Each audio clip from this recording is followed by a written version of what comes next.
మనం వరంగల్ వెళ్దాం. వరంగల్లో మా ప్రతినిధి స్వామి మనకి అందుబాటులో ఉన్నారు. ప్రధానంగా చూసుకుంటే వరంగల్లో ముదురుతున్నటువంటి కాంగ్రెస్ బీజేపీ టికెట్ వార్. ఇక పశ్చిమ నియోజకవర్గంలో నువ్వా నేనంటూ పోటాపోటీగా ప్రచారం చేస్తున్నటువంటి పరిస్థితి కనిపిస్తూ ఉంది. పోటాపోటీగా ప్రచారం చేస్తున్నారు రావు పద్మ, అలాగే రాకేష్ రెడ్డి.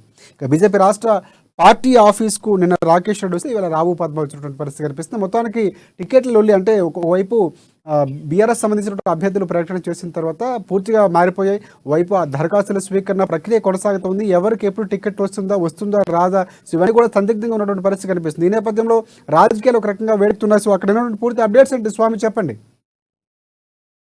రైట్ రాజశేఖర్. మొత్తానికైతే ఉమ్మడి వరంగల్ జిల్లా వ్యాప్తంగా రాజకీయ రగడ కూడా అసెంబ్లీ ఎన్నికలు దగ్గర పడటంతో కూడా రాజకీయ రగడ ఆ ఓరుగల్లులో పోరాటాలు ఎక్కువ అవుతుందని చెప్పుకోవచ్చు. నేనంటే నేను అని చెప్పి కూడా ఒకరు మించి ఒకరు కూడా మొత్తానికైతే ప్రచారం జోరుగా సాగుతుందని చెప్పి మొత్తానికి చూసుకుంటే వరంగల్ పశ్చిమ నియోజకవర్గంలో ఇటు పక్క జంగా రాఘవరెడ్డి, వరంగల్ హన్మకొండ జిల్లా కాంగ్రెస్ పార్టీ అధ్యక్షుడిగా కొనసాగుతున్న నాయని రాయన్ రెడ్డి కూడా పోటాపోటీగా ప్రచారం జరుగుతా ఉంది. మొత్తానికంటే నువ్వంటే నువ్వే, నువ్వంటే నేనా అంటట్టు కూడా మొత్తానికైతే కార్యకర్తలు అయోమయంతో ఉన్నారని చెప్పుకోవచ్చు. మొత్తానికైతే ఇక్కడ జంగా రాఘవరెడ్డి టికెట్ వస్తుందా, లేకపోతే నాయని రాజేందర్ రెడ్డికి టికెట్ వస్తుందా అని చెప్పి కూడా కాంగ్రెస్ ప్రజలైతే మాత్రం, కాంగ్రెస్ కార్యకర్తలు అయితే మాత్రం ఒక అయోమయంలో పడే అవకాశాలు అయితే ఎక్కువ కనపడతా ఉన్నాయి. మొత్తానికైతే చూసుకోవచ్చు ఇవాళ బీజేపీలో కూడా అదే పరిస్థితి కొనసాగుతుంది. టికెట్ వారి కోసం ఇందులో రాకేష్ రెడ్డి అయితే నిన్న హైదరాబాద్ బీజేపీ కార్యాలయానికి అయితే కాన్వాయ్ తో కూడా చేరిన పరిస్థితి కనపడతా ఉంది. అదే తరహాలో కూడా ఇవాళ ఉదయం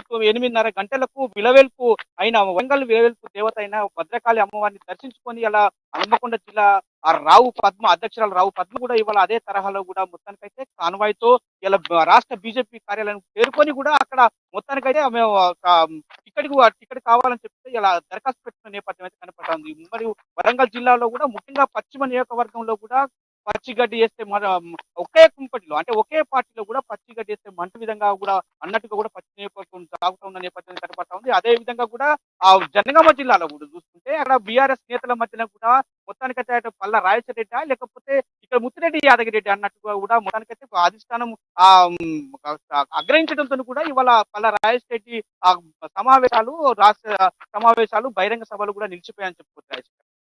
రైట్ స్వామి, ప్రధానంగా చూసుకుంటే దరఖాస్తుల స్వీకరణ అనేది ప్రధానంగా ఇప్పుడు ఒకసారి కొత్త సంప్రదాయం అనుకోవచ్చు. మనకంటే కర్ణాటక ఎన్నికల తర్వాత కాంగ్రెస్ పార్టీ వచ్చి ఇక్కడ పరిచయం చేసినటువంటి పరిస్థితి అదే.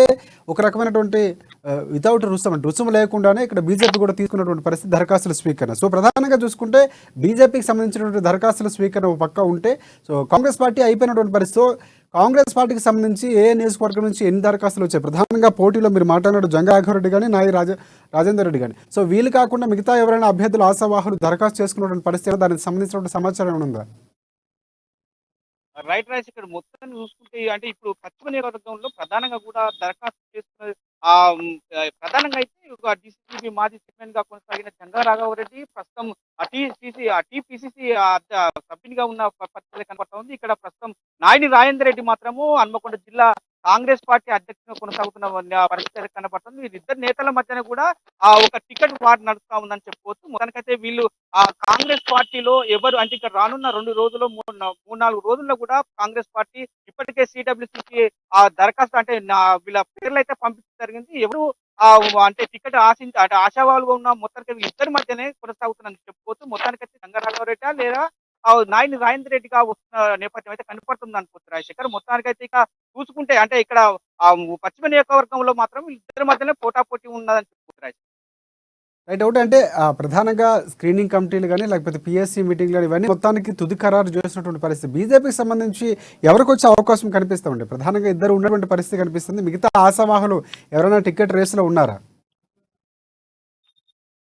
ఓకే రాజశేఖర్. మొత్తానికైతే ఇక ఇక్కడ అంటే వీళ్ళిద్దరు తప్ప మిగతా అంటే బీజేపీ నేతలలో కూడా ఒక అంటే పశ్చిమ నియోజకవర్గం సంబంధించి కూడా బీజేపీ అంటే కార్పొరేట్ గా కొనసాగుతున్న సతీష్ కూడా ఇవాళ ఆ రంగంలో రావడానికి కూడా సిద్ధంగా ఉన్నారు. ఎందుకంటే ఉచిత రుసుము లేకుండా కూడా ఇవాళ ఆ కా- దరఖాస్తులు చేసుకోవచ్చు అని చెప్పి కూడా బీజేపీ ప్రకటించినప్పటికీ కూడా వీరితో పాటు కూడా బీజేపీ నేతలు కూడా ఇటు అప్లై చేసుకున్న పరిస్థితి అంటే దాన్ని మన మొత్తానికైతే బీజేపీలో వీళ్ళిద్దరి తరహా ఇద్దరు అంటే ఇద్దరు నేతల మధ్య కూడా వీళ్ళు అయితే అప్లికేషన్ పెట్టుకున్న పరిస్థితి అయితే కనపడతా ఉంది. మొత్తానికి చూసుకుంటే ఇక హన్మకొండ అంటే తూర్పులో కూడా హన్మకొండ ప్లస్ తూర్పు పశ్చిమ నియోజకవర్గం, ఇది తూర్పు నియోజకవర్గంలో కూడా మొత్తం కుసుమ సతీష్ అనే వ్యక్తి కూడా ఇక్కడికి బీజేపీ నేతగా కొనసాగుతున్నారు. గతంలో మాజీ కార్పొరేట్ గా ఉన్నాడు. మరి గతం 2018లో కూడా ఆయన ఎన్నికల్లో పోటీ చేసి ఓడిపోయిన నేపథ్యం కనపడతా ఉంది. అతను కూడా వచ్చే అవకాశాలు అయితే ఎక్కువ కనపడుతుందని చెప్పుకోవచ్చు. మొత్తానికైతే